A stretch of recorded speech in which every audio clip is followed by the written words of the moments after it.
thank you so much for taking the time to talk to us today. I'm guessing you've seen this beach quite a lot over the years. Yeah, I'm familiar.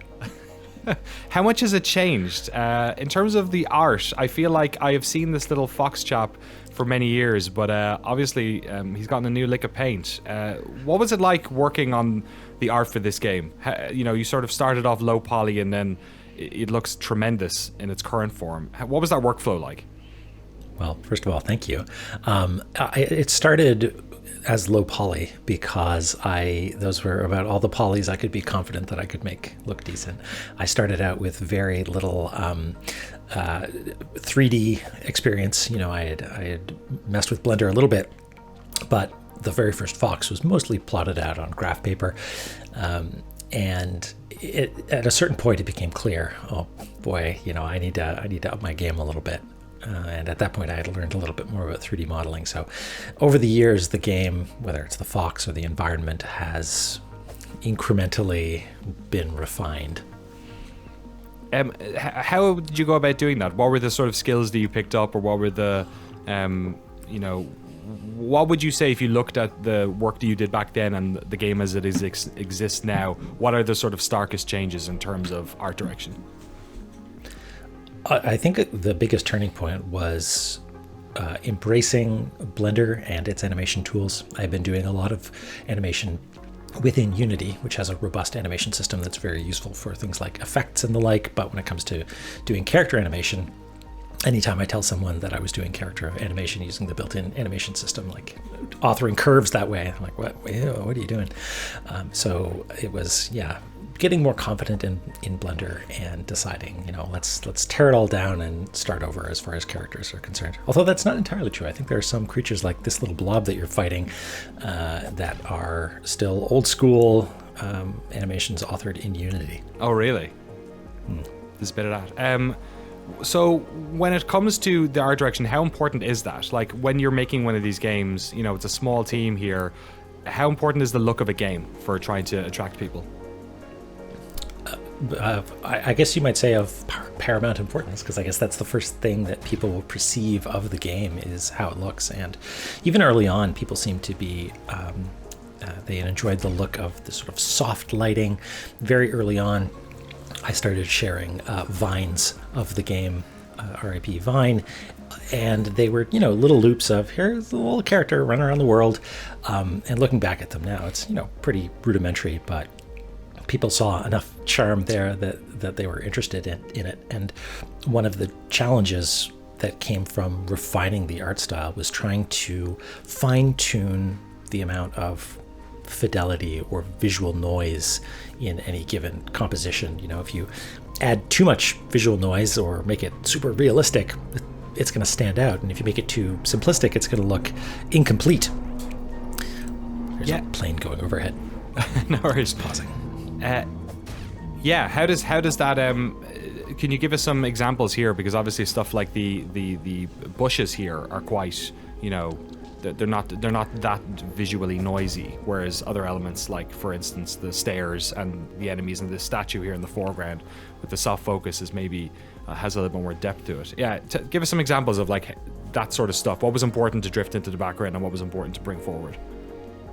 So you're good to point out the grass and the bushes. Those are meshes that have existed since the very beginning, basically, and those sort of represent the cornerstone of the angular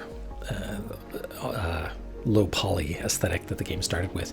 Everything else, when I was working on it, I realized it's very hard to make a world in ruin if everything is clean planes and angles. And I experimented with trying to, bust up some geometry a little bit, but the moment you have a crumbled wall, it's going to suddenly have a whole lot more visual density to it compared to the undestroyed surface. So it was a balancing act between staying true to its original honesty of form and simple planes and angles, but also having enough fidelity to tell the story of this world.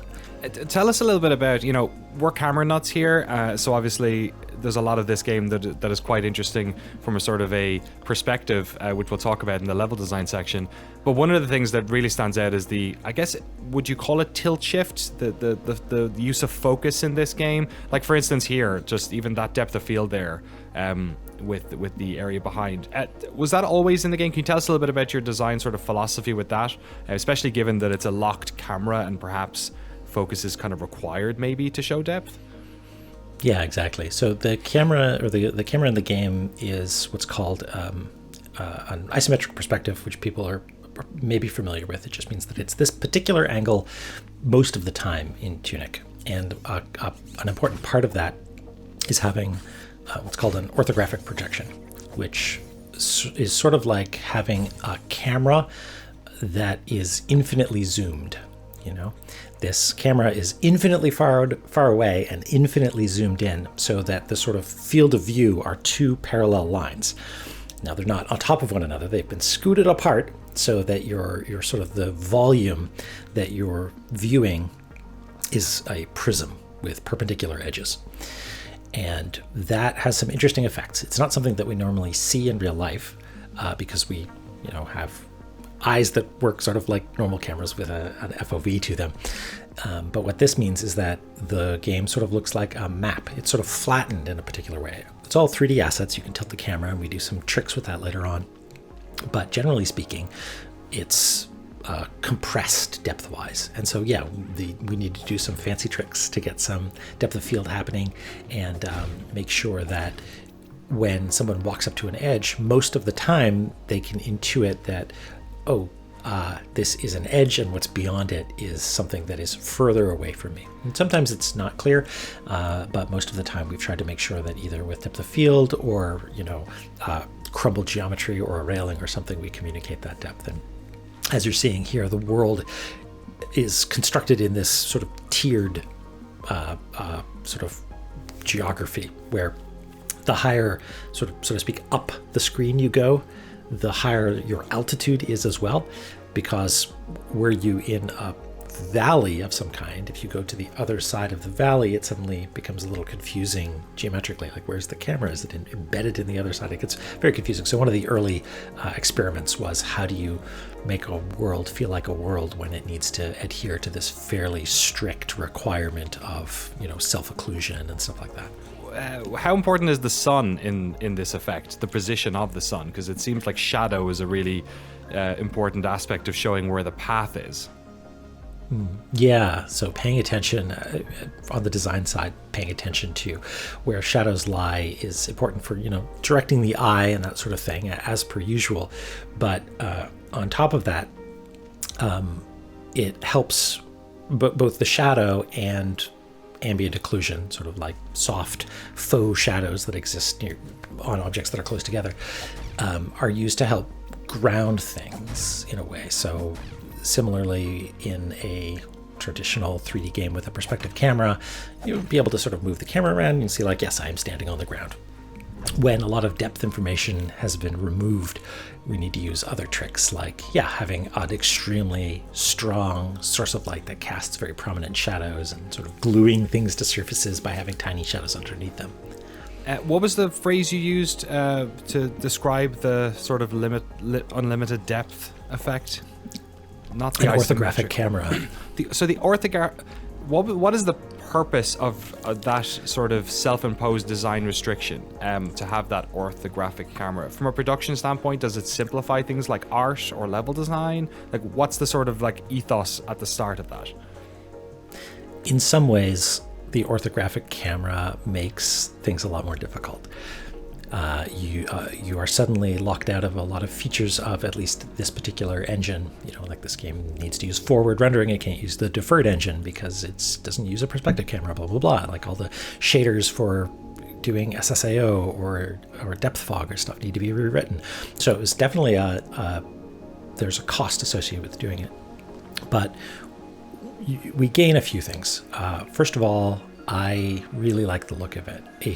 You can sort of fake it by having a very narrow FOV and pulling the camera way out, but there's always going to be a little bit of play with vertical lines near the edges of the screen, you're going to be able to tell there's going to be some depth information communicated there. And that's all well and good for most games, but I very much like how a true isometric or even just orthographic projection is going to flatten the world almost into an illustration. It's almost like the exploded diagrams of like, here's, the Titanic, and there's a cutaway, and it's all you can see inside all the little rooms, and maybe you have a flashlight and you're under the covers and tracing your path through this cave system that you've got a map of or something, right? Those sorts of feelings.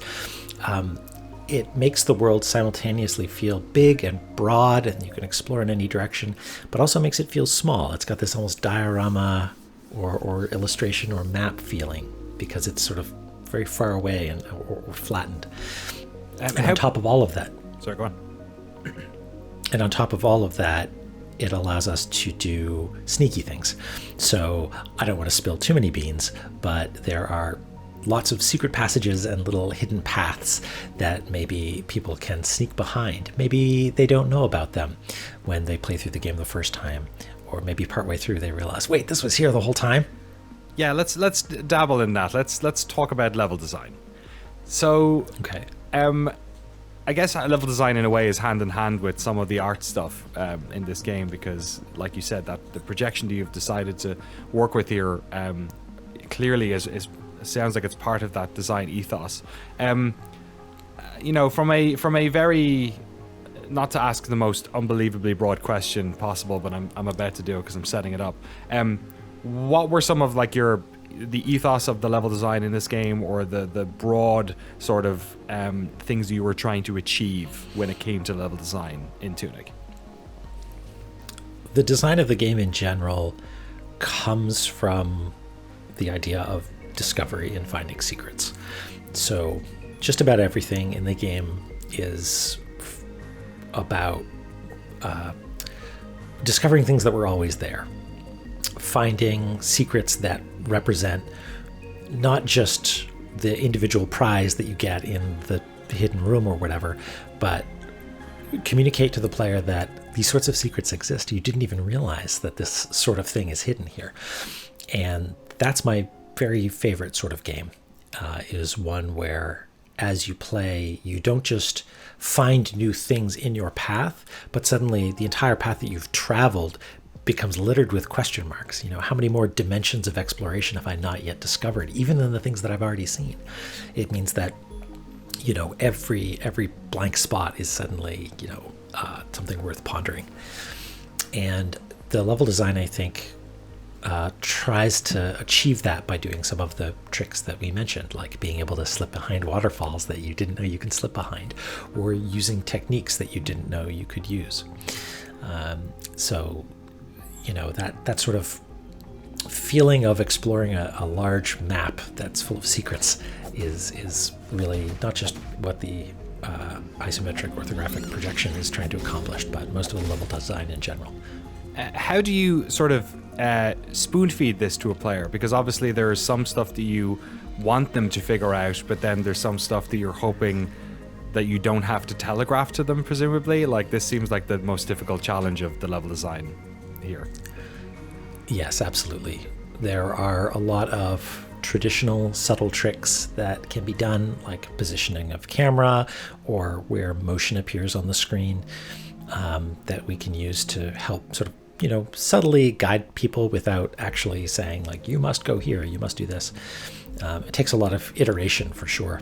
We would talk about puzzles or secrets as having a percentage attached to them, where something that we really want everyone to find, like if anybody walks into this room and doesn't realize they can slip into this little passage, then that's a failure on our part. That's a 100% secret, or a 99% secret.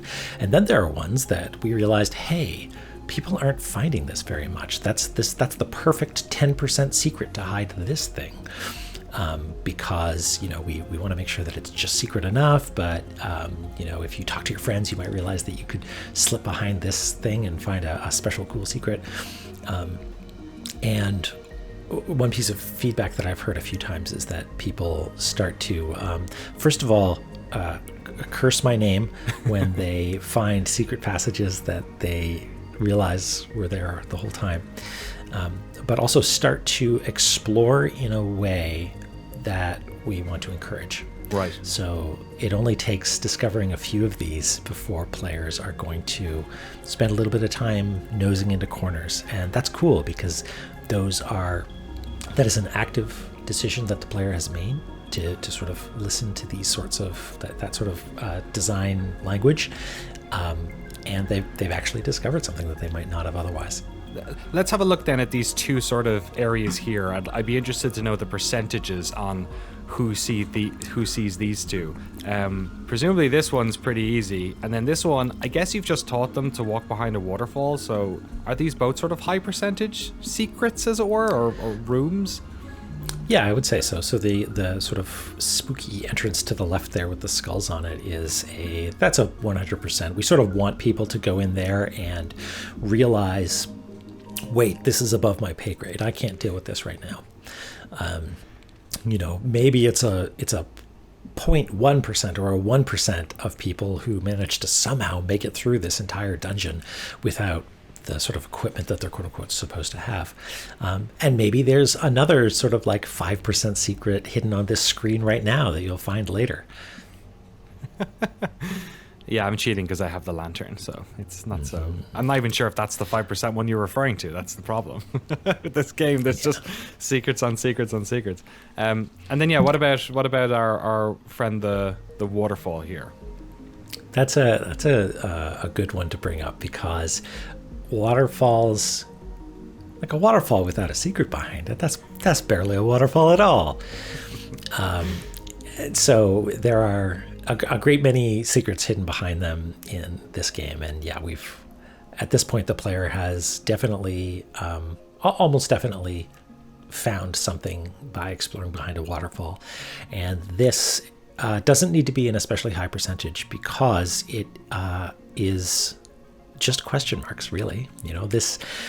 My favorite, it's a late game thing. People will come back here and find maybe what this is all about a little bit later, but I've thought a lot about what I value in secrets in video games in general, and a question mark is exciting and makes you want to figure out, it fires the imagination. What's behind this door? What does all of this mean?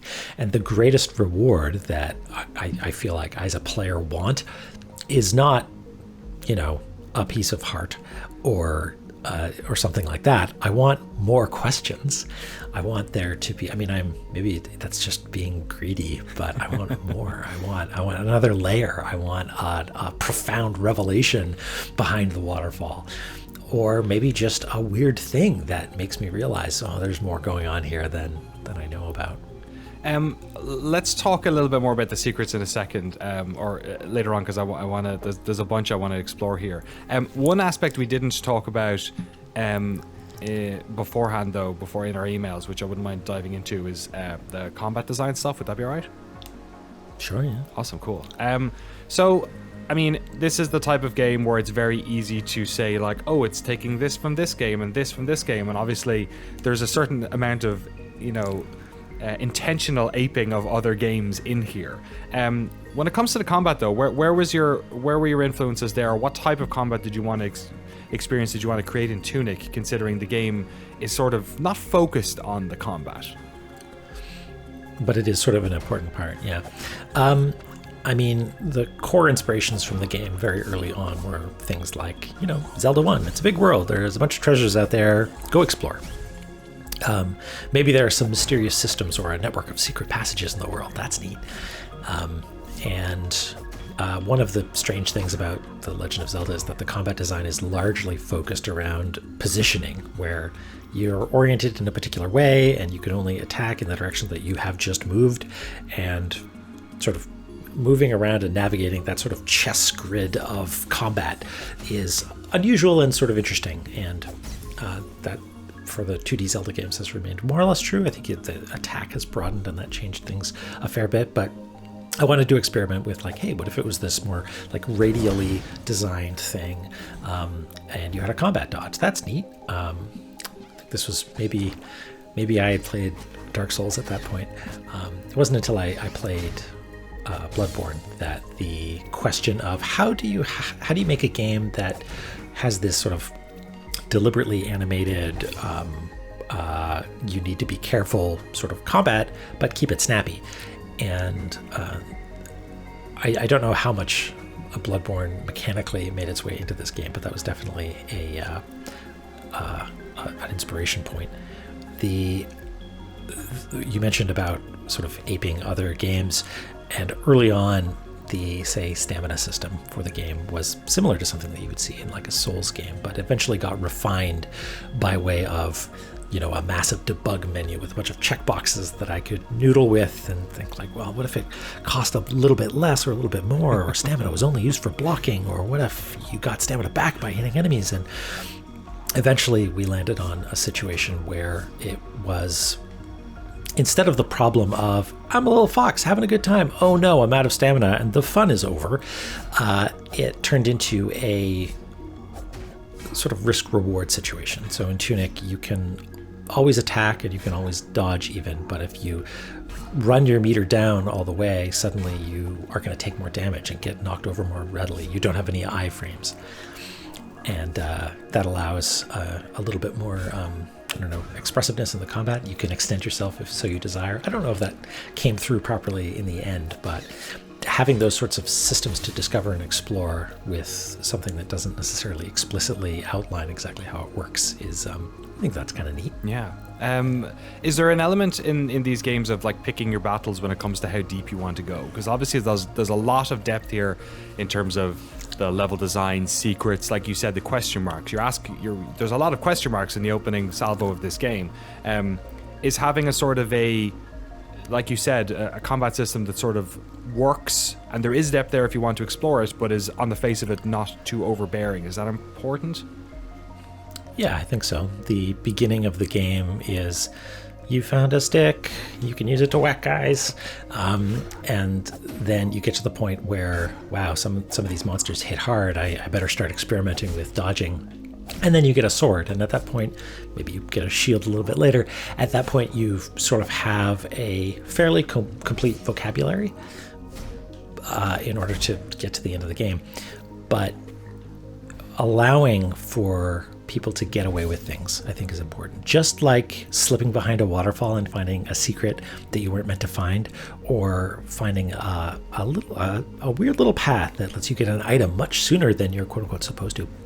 Those sorts of genuine discoveries and feeling like you are transgressing in some way can be approached from the level design secret side as exactly those sorts of things: waterfalls, hidden passages.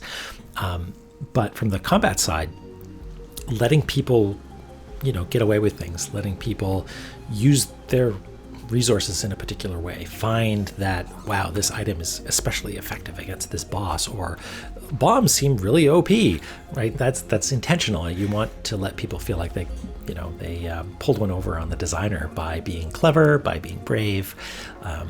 Yeah, that's interesting. I love the idea that, the I guess you're by the time a game like this comes out, you've like play tested it quite a lot, so that you are sort of handing those quote unquote exploits or cheeses to players. Yeah, exactly. So it's the line between clever technique and cheese is a tricky one, because it feels very bad to watch someone approach your boss fight. It's meticulously designed and all these balanced attacks and counterattacks, and they just realize like, oh no, you can use item X, and it trivializes it. That doesn't feel good. But generally speaking, if players are having a good time, if they feel like they did it because of their own cleverness, then I think that's a success. So there's a lot of caves and sort of like dungeons in this game. From a technical perspective, do they exist within the world like accurately? Are you teleporting people? Like, because usually in a game it would be sort of trivial to say like, oh, when you go through the story you just get teleported somewhere else. but because of the nature of the level design in this game, I'm wondering how close to reality, I guess, you kept some of these hidden areas. That sort of thing is very important to me. I like the idea of things being spatially consistent. There's definitely some fudging happening, especially with, like water tables and,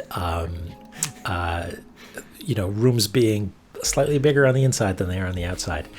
I try to do my best to keep it reasonable. There are definitely debug scenes where gray box versions of all of these levels are laid out on top of one another to make sure that they are at least somewhat contiguous. At least the rough spatial relationships are approximately true. But at a certain point, I realized if anybody gets mad because this room is bigger on the inside than it is on the outside, then that's the worst complaint. Then that's fine. No one's called me out on it. So Maybe they're playing the wrong game at that stage. Presumably in these dungeons, there's a different sort of design ethos because it's less about sort of discovery and it's a bit more, maybe I'm assuming wrong, a bit more linear. What was the importance, I guess, in terms of pacing maybe and in design, level design when it came to these dungeons and sort of internal areas? Early on, I remember having conversations about gauntlets versus countryside or fields, where a field in the sort of like old school game design sense of like, exploring the overworld or whatever, was the place where you would pack all of your interconnected secret passages and act as hubs and things like that. And having gauntlets be the more like Soulsy routes that you need to take, and I need to manage my resources to be able to get all the way to the end. And this dungeon actually has been reworked many, many times. And so one of its earliest incarnations, I remember playtesting many years ago. And folks at this point were like, oh, yeah, this is cool. I was sort of lost before, but now I feel like I have direction. And that, I think, probably influenced how some of the areas of the game were laid out, like the overworld, the place that you were exploring just a moment ago. Sorry. No worries. That's on me. And I also didn't touch that statue, so I got to come back. Yeah. So that's on me. But the wonder of editing, we can pull all this apart anyway. So keep going with what you were thinking. The overworld, for instance, used to be a lot more open, and it still is now. But even early on, we're sort of helping direct people through the space by offering, just like a one-way shortcut here, or maybe a passage they didn't realize was a passage over here. Trying to turn a little bit more of these, ostensibly open spaces into paths that people can navigate. And there are occasionally some diverticula that you can explore. And in so doing, you shrink the world, both mechanically, you open a shortcut, but also mentally, you understand the space a little bit better. Right. You've looked at the map enough times that you start to understand how things are interconnected. And that shrinking of space and turning something from a grueling gauntlet into a familiar place that you can explore. I don't know if that's necessarily good design, but it's where we landed on this, and I think it works for this situation. Let's talk a little bit about the shortcut systems that you use in this game, because there's obviously like various different versions of these. There's very implicit ones and sort of explicit ones and other ones that are a little bit more subtle. So obviously you have these statues, these campfires where there's sort of like a checkpointing system, and then you have, for instance, I dropped this bridge earlier, we can come back to it, bridges like here that are used to create other shortcuts. What's the utility of these? Is it, from a player perspective, it looks like it's a difficulty thing, but is it more important in other things, like in terms of pacing or discovery, or like what's the utility, and how do you decide where to put them and how far to put them apart and how close to put them apart? Like most things, it's a lot of iteration to figure out when you permit that sort of loop back to happen. it happens on graph paper a lot of the time, or dot grid paper, just planning things out, or whiteboarding. Here's some interesting topology for a space and how it loops back on itself and how these shortcuts work. And often it's the simple ones that work the best, but it does a few things. It does the traditional Souls sort of thing where, good, I can get back to the place where I was. I suddenly completed a circuit and now can lop that off in my memory, at least temporarily, and I can focus on this new branch. There's also a certain amount of catharsis, I think. A checkpoint, awesome. That feeling of, a checkpoint or a shortcut that, again, sort of shrinks the world a little bit. You have that moment of, I'm here now. Okay, cool. I can relax. A tiny moment of respite. Why is that important for the player to feel that? Tension and release is something that we talked a lot about when building these sort of gauntlets. And one of the analogies that we talked about is rock climbing. And I do not possess the upper body strength to do rock climbing.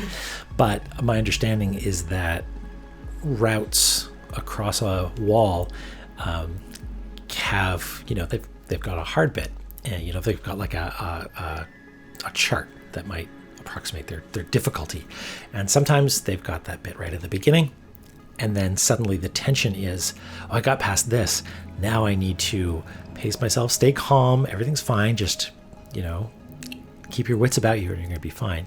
Or you have a different style where the hard bit is at the end, and that's the part that you keep hurling yourself against. And so it's a matter of this slow conservation of resources to make sure that you're ready to push through at the very end. And then the tension is this anticipation of that moment, and organizing those sorts of experiences within these stretches and punctuating them with either shortcuts or checkpoints or whatever is a tricky balance to achieve. Also, checkpoints are sometimes useful for just allowing someone to avoid situations where they get sent all the way back to the last place they were. So there's some emphasis placed on a checkpoint that is available but is not your current checkpoint. If you're walking by it, you should probably hit it. And so we've got a more elaborate visual effect around those, which is somewhat counterintuitive because you think the active one would be the one that's more glowy. But that's there to remind people like, you're here for a reason. You should probably hit that checkpoint. Is it also a good signal to the player to let them know, there's some stuff coming up maybe here? Yeah, absolutely. You can use it as almost a psychological tool. You find, oh boy, there's a checkpoint here, and there's a staircase. There's this big open area. I know what's happening. I paused here because there's one little piece of the game here that I wanted to talk to you about. I'm not sure if my experience of this section was, this was when I realized, I could use these octopus folks to hurt other people, other enemies. Was that intentional on your part, this bit here? Because this one's just sitting there, and then the other one's kind of run into it. Well, it didn't happen there, but it did the first 4 times I did it. Yeah, absolutely. So just as I mentioned before, discovery and uncovering new facts about the world, even if they give you an unfair advantage, is cool, I think.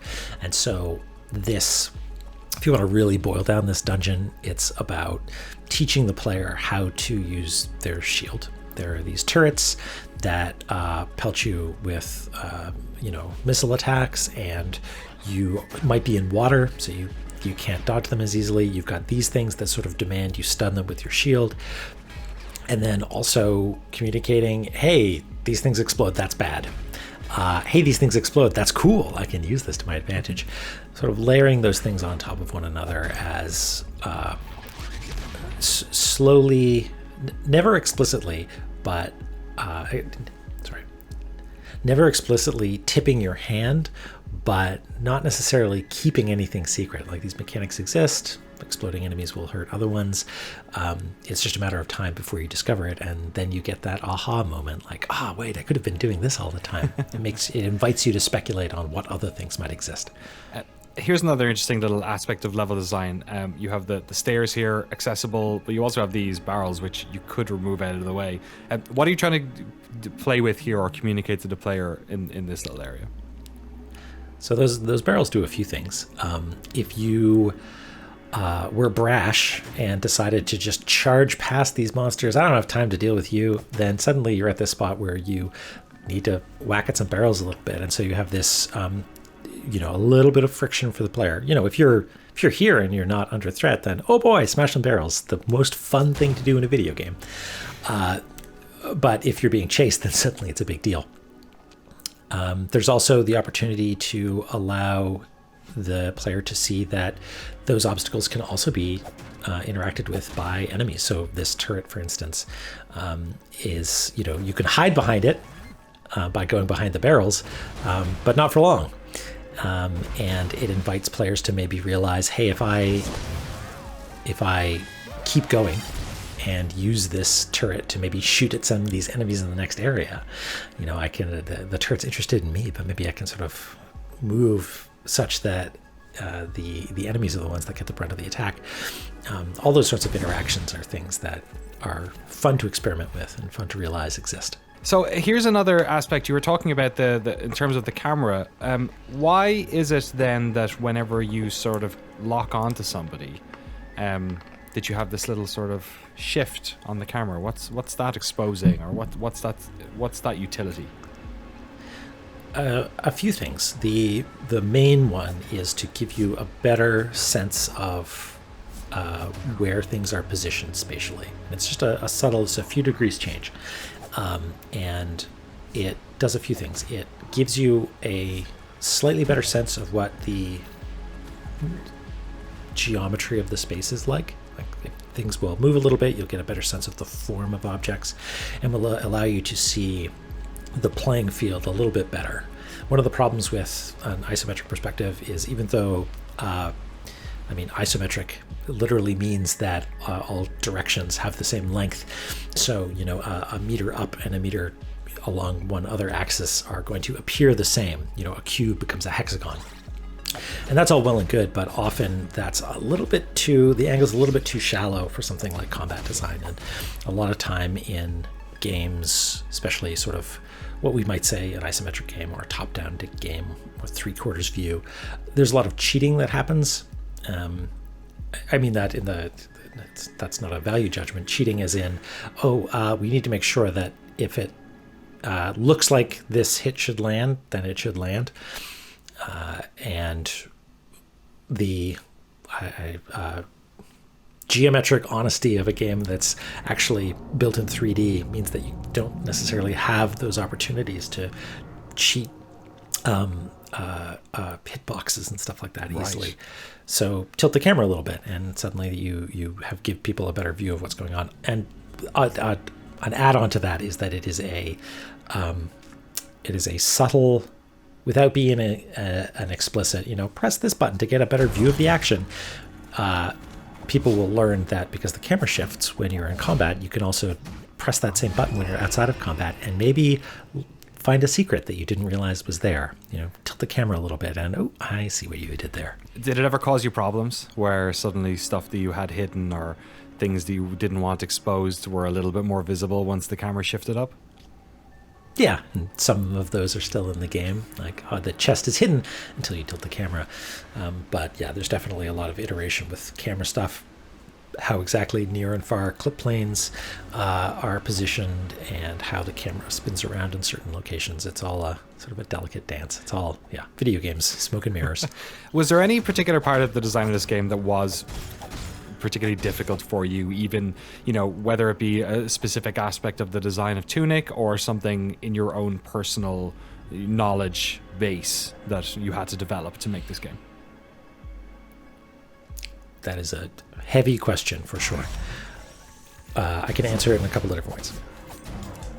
Early on, just figuring out what the game was going to be like, sort of geometrically and design-wise, like all these things that we're talking about, occluding secrets and how the camera behaves. Those were all question marks. Like, I spent a lot of time experimenting with like a cutaway system. So when you walk behind something, the stuff in the foreground sort of melts away and you can see what's behind there. And that didn't really feel right. Or having the camera be rotatable around the y-axis, that didn't feel right either. So a lot of those decisions ended up feeding into our ability to hide secrets. Answer number 2. Coming to terms with the things that I was good at and the things that I were not. I take it again. Coming to better understand the things that I can do and the things that I can't do represented one of the most sort of the biggest personal challenge in developing the game. I knew that I wasn't going to be able to do sound effects or write music, but there are just so many other things that are involved in any creative work that getting help with is important, whether that's, contract negotiation. We talked about art design at the start from a sort of an art direction perspective. Can you talk a little bit about the tech that's going on here as well? Because there's a lot of sort of like post effects, or I'm not sure what the exact terminology is to be used. But yeah, tell us a little bit about that, about what's going on to sort of make the game look as beautiful and sharp as it is. The visuals of the game come from, let me tell you, what's the best way to open this up?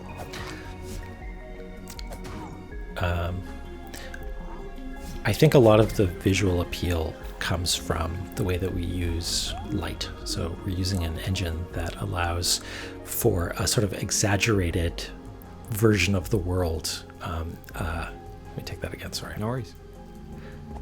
I think a lot of the visual appeal of the game comes from the way that we use light. And we're using a system called global illumination, or we're taking advantage of a phenomenon. It's called global illumination that is exaggerated a great deal. So when light hits water and bounces up off of it, we are making it extremely saturated and very blue. And that does a couple of things. It helps provide a little bit more solidity and form to the world. It helps make even dark places feel alive and full of detail. On top of that, we're doing a bunch of sort of post effects, like bloom and color correction. And there's a subtle effect across the entire game view that is a screen space gradient from a sort of sunshiny, warm orange in the upper right down to a cooler blue down in the lower left. And we have tools that allow us to sort of adjust the color correction and the overlaid colors and other sort of visual effects on an area by area basis, as well as a bunch of tech that allows us to very precisely control how the camera behaves in different areas. Yeah, I hadn't even noticed that gradient before. It's almost like a sort of I wouldn't say lens flare, but it almost gives the screen's perspective a little bit of like, I don't know, like placement within the world or something? What's the idea behind it, I guess? I guess you could think of it as sort of a faux light leak, where I can look at this world and see that it's, I feel like I'm very far away. And so without perspective information that you would get from having, the foreshortening and what have you, the idea of the sun being up here and the bright ocean being down here reflecting up some light needs to be sort of faked a little bit. Where is the first area you go to where you get the sword and all that? Where is that? I'm trying to find it. If you go up the ladder that's here, and then up a second ladder. This is like the world's best game fact. Just ask the developer to watch you play ask the developer. And then go up the stairs. Danny, do you how many pages have you collected? If you let's go back a couple pages. Oh yeah. And let's see. Oh, that one right there, page 13. Do you know about all the techniques that are outlined on this page? Yes, the run and the dodge and the roll. I know the run and the roll. And Okay, I was just making sure that you knew about running. Okay. As you're traversing the world. I've not been using it very much. Is it in here we're going? Yeah. That's a good point. Yes, I'm trying to it's like calmly walk around. Oh yeah, here's No, it's good. I was trying. I like you still tried to preserve my mystery there. You didn't just of say course. hold down the button. You didn't want to No spoilers here. You don't want to rob That's that the from worst me. fact. The worst fact are the ones that just spoil everything. Actually, while we're here, let's talk a little bit about the secret stuff. We can get into it. I mean, I guess this isn't so much secrets, but I guess it bleeds into it. Let's talk a little bit about the manual. So, what's the ethos behind this manual? Like, I can sort of feel a little bit of it being 36 years old and having grown up playing some of these games. There's definitely stuff that it's bringing up in me, but what was the idea behind the manual, the design of it, how you pick up the pages? Just talk to us about this. I have many precious memories of leafing through old instruction manuals when I was a kid. So you and I are about the same age, and I remember just poring over instruction manuals that did not really have a lot in them. Like the Super Mario Brothers manual is like neat and cool, but it wasn't until looking at something like the Zelda 1 and Zelda 2 manual that it was like, wow, there's a lot going on in here. There's little maps and secrets hidden in the margins.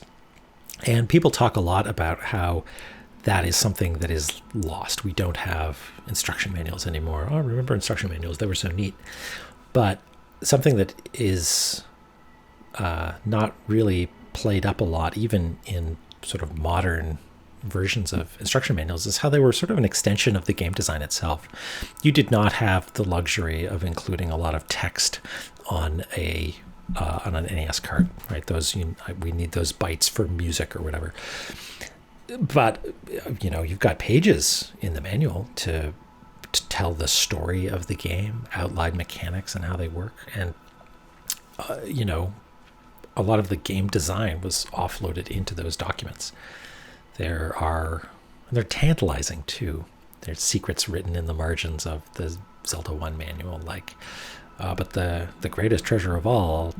Oh, but that's a secret. They know what they're doing. And that's marvelous. I love that. And so I wanted to have that sort of feeling of wonder.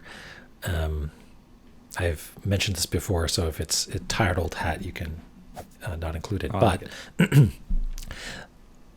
I remember my next door neighbor had a copy of Metroid 2 and the manual. And that's a game that is on the Game Boy,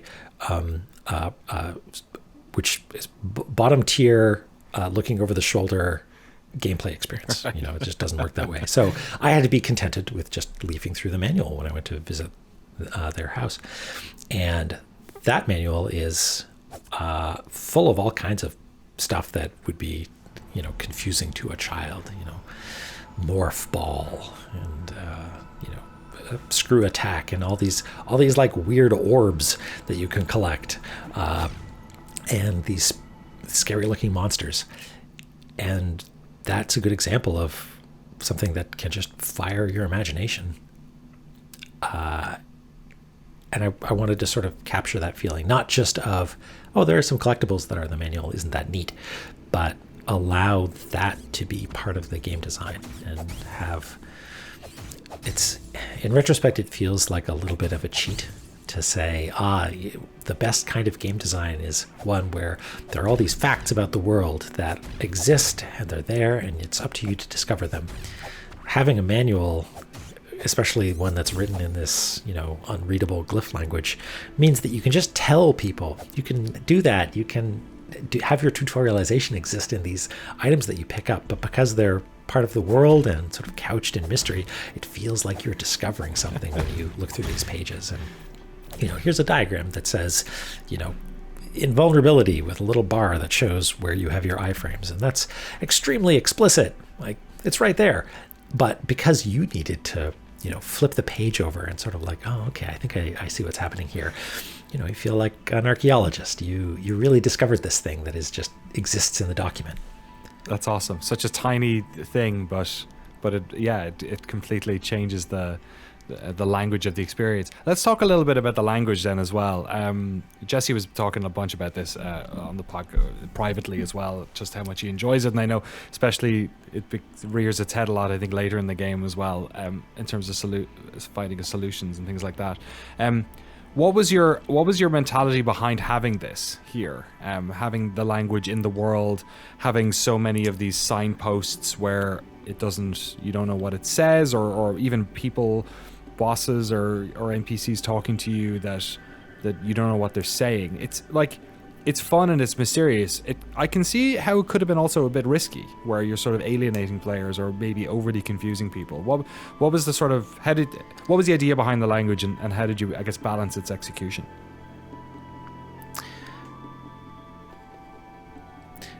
The idea of feeling like you're a stranger in a strange land is, we try to approach it from a couple different angles in this game, and one of them was very early on. You can't even read the language, which, like I said, I'm gonna not say like I said, because that means that you now have dependencies about ordering. Okay, so manual language, right? One of the things that we want to accomplish with this game is to make people feel like they're a stranger in a strange land, like they're not meant to be here. And part of the way that we accomplish that is with this strange language. It's not meant for you. Even the signs, even the UI are, have a little bit of mystery in them. And some people have said, oh, this makes me feel like how I felt when I, imported a game for the first time, whether it's someone who speaks English importing a Japanese game. I didn't have that experience, but, Tunic is localized to, about 30 languages, so I've had messages from people saying this is like what it felt when I was first learning English, playing games like this. And although I didn't have those experiences, I also played video games as a child and did not understand what morph ball meant. And I remember finding the warp zone in Mario 1 for the first time, and I can guarantee you that was the first time I saw the word warp or zone. And so those sorts of the feeling that somebody is earnestly trying to communicate with me and I just do not know is cool. It's not like someone's keeping something from you. Right. It's just that they haven't, this isn't made for you, and that's cool. And so that very early on, this thought that this language with occasionally some English thrown in there made a lot of sense. The fox was one of the very first assets to go into the game, obviously, and at that point was extremely simplistic. Sort of a handful of polygons, sort of way too bright, blown out with orange bloom, and the animations were a little bit stiff. I was sort of getting used to this idea. I hadn't added a lot of points of articulation to them. And enemies were much the same way. So these enemies that you're fighting now have rudimentary versions of themselves that maybe are still squirreled away somewhere in the code of the game. Who knows? And from a design perspective, the enemies exist to give you this sense of, hostility, like I'm exploring this world that does not want me to be here. And there are some monsters that are way above my pay grade. But when it comes to designing a monster or an enemy of any kind, I guess, I feel like there's a proper good design way to do it, which is we have these tools available to the player and we want to educate them on this, and we want to have them feel satisfied when they execute in this particular way, blah blah blah. That is probably very good design. I have a tendency to anytime I've tried to do that, like thinking this is an enemy that attacks in a broad sweeping attack to the left, and that's its core design idea. Those to me have never been quite as successful as the ones that start from a more emotional standpoint, if that makes sense. Yeah. Like this is a brave knight who stands its ground, or this is a miner who's trying to extract nutrients and defend its territory. This sort of like a little bit of personality to them is usually where it ends up starting, and I find that allows me to think about, I don't know, their kinesthetic qualities a little bit more. I think this is maybe, I think this is the earliest enemy that still exists in the game. And that's why maybe it looks a little bit different than all the other ones. This is the sort of same low poly aesthetic that existed since the very start. And I think I liked these little friends too much to just reinvent them totally, because I think they ended up having a fair amount of personality early on and maybe didn't need to be reworked. Maybe part of their animation is that they're a little bit stiff, they bounce around in this sort of mechanical way, and that sort of works for those sorts of enemies. But there were other ones that maybe looked a little silly and needed to have a more refined version. Yeah, I like enemies that are the sort of like standing there waiting for you to come to them. Hey, you're the one that challenged me, buddy. Sort of thing, guarding new areas, because that's, I guess, a sort of archetypical, hey, wait, I figured out how to get past this enemy and I feel like I'm not supposed to, and now I'm in a place that I'm super not ready for, is a cool feeling. And so this is an example of one of those things that I sort of went out of my way to make it a little bit tricky. Like the beam that you're standing on is very slightly sloped, so it's sort of tricky to land a bomb or something on it. It'll sort of ricochet off. But if you're standing up above and throw something down, or maybe you found an item or two, then you can get past them. There's a number of ways to get past this particular enemy. There's no canonical solution. But however you do it, you're probably going to find yourself in an area that is pretty tough. Design iteration and like second guessing myself was a big problem. Right. Like rebuilding areas over and over and over again was definitely a problem, and working with collaborators helped because they could say, no, it's fine, don't worry about it. Oh, you did it! Lawnmower, good work. Thank you. Got my 1,000 blades of grass. I had no idea. I tell you, they're just so much fun to chop down. I'm sure you knew that as well. The opening area of the game has fundamentally stayed the same. Like, it's a big staircase. You go up, there's a big door or something, a giant statue, up a reflecting pool. It's been a few different things over the years, but it's always had, approximately the same structure. But it got rebuilt many, many times. I think just about every single area of the game has been rebuilt at least once, maybe twice, sometimes 3 times or more. The quarry area, for instance, used to be something totally different, and then totally different again, and then totally different again. And so maybe that's good, maybe that's bad, maybe that just means that I was bad at being sure of myself, or bad at knowing what it was that I wanted to communicate. Or maybe it was good because you're able to pivot and change stuff that didn't work. Yeah, exactly. One of the lessons I learned in this process was stop placing blades of grass, because if you are gray boxing an area, my absolute favorite thing in the world to do is go in and be like, here's some rubble here, and here's a blade of grass, and here's sort of a nice tree that's rotated just right, like all the it's perfect now sort of stuff, which it ends up you can't really afford to do when you're gray boxing.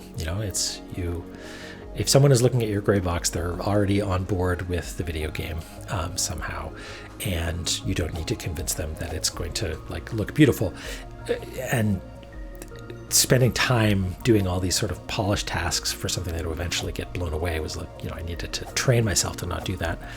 And that in and of itself is tricky, because making a game about exploration where finding a map is sort of a challenge, and you have this, relatively speaking, small field of view or view of the world.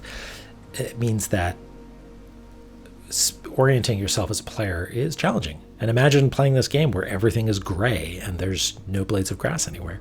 It becomes a challenge to find out how people are going to move through a space when They're just going to say, have I been here before? Am I lost? Floating text that says fountain or gate can only get you so far. And so, how difficult was it to QA this game, considering so much of the design is focused on these moments where players realize something for the first time? Watching people play is super valuable. Playtesting where you are hovering over someone's shoulder is well and good. But one thing that we found super useful is to give someone a build and say, hey, thank you so much for playtesting the game. Could you please either let me watch you on Discord, I promise I won't say anything, or just record your gameplay. Hard drives are such that we can sort of do that most of the time, especially if it's a low bit rate. And that's often sufficient. And it's cool. It means that I can watch a playthrough at like 8x speed and see what people do and slow down when they get to the points where there's sort of a nail-biting moment. Like they found page 23, and do they get it? Do they understand what this page is trying to communicate? They don't. They're going all the way back here. What's going on? Oh no, they were just getting that secret that they missed. Okay, fine. And doing things like, we should really put a light source by this spot so they know to go there. Or this encounter, they've thrown themselves at it like 4 times and they're giving up. We need to lighten that up a little bit. So super useful. Also, watching people play the demo last year on Twitch is super cool because people will just stream, I'm playing this demo. I don't know what it is. They don't know the designer's watching them. It's super valuable. There was sort of like a running joke at the various video game websites I worked with that whenever we went to a PAX, at least we'd get to play Tunic. Was that part of your QA of like getting it in front of people at those shows and watching them play it? Absolutely. Watching people play your game. Certainly, the people that go to PAX are enthusiasts. They're fans. They just love video games. And that was I had not gone to PAX before I went to one professionally. And it was in 2016. And I was blown away by people who just are like, yeah, I'll play your unfinished video game. That sounds great.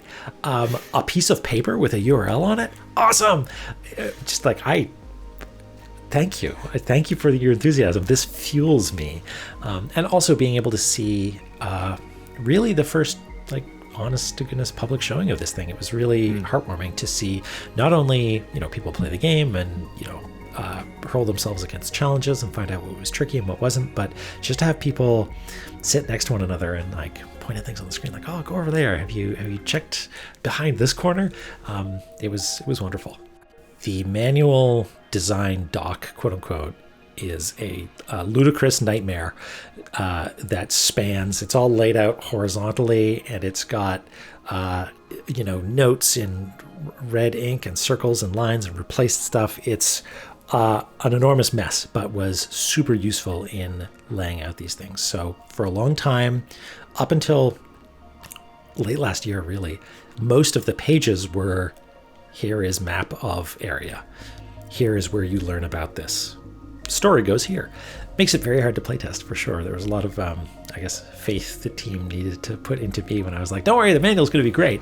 I just need to, just blitz through it over the course of, the 4 months before launch or whatever. And so that was a real challenge. But that document that outlines all of the pages that you get has notes like this is what the player will probably be doing when they get this page. And so what's on the recto, the sort of like the right side of the spread, which is the side of the page they always see the first time, is what they'll notice the first time. And at this point, they probably don't know that they can turn pages over. So when they get the next page, which is the page after it, they may be able to see the back of this other one. But for this other page, by now, they probably know that they can flip it over. And when they flip it over, they'll find this important piece of information. And so having that all laid out was super challenging because I might actually have it handy here.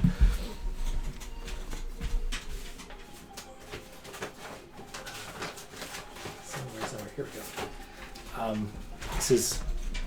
This is blank, but this is the document that I scanned to get the accurate sort of page gutters and crumpled paper and everything, and it's like grimed up and folded over, and smears and stains and stuff. Threw it in the dryer for a while.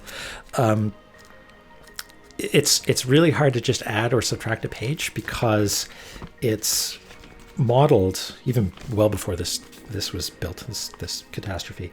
The manual was laid out such that the map that spans between the West Garden and the overworld needs to go across the gutter up the middle of the book. You need to be able to see the staples there. And so if you want to add a page, because you're like, we want to move this page a little bit to the front or the back, you need to consider we want to move this page. Now need to suddenly consider like, but that's a spread that I'm disrupting. So this is now disrupted, and also you get sort of 2 pages with each leaf, and so now this spread is disrupted as well. But also, those are a physical piece of paper that wraps to the back of the book, the opposite side, sort of mirrored across the center fold. And now suddenly you need to worry about this and how this page changes, because you can't just insert one on the other side. You'd have to insert one over here as well. It was a real puzzle. I don't know if you've ever had that sort of task where you're just staring at something for ages and ages, trying to will it into your brain to understand how it all fits together. It's tricky. Excellent. But having physical things in a big layout document definitely helped.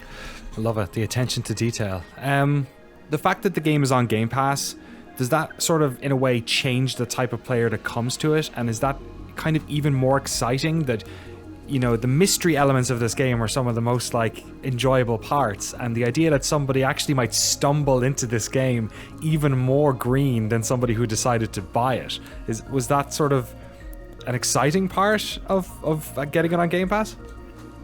Yeah, having it on Game Pass is maybe a little bit like going to your local video rental store, being like, I have $4.50 or whatever it is. Hey, let's get this one. And just having this, this little world open up for you that's full of secrets. And maybe that is an experience that people had, sort of this innocuous little thing revealing itself to have more than they thought was there.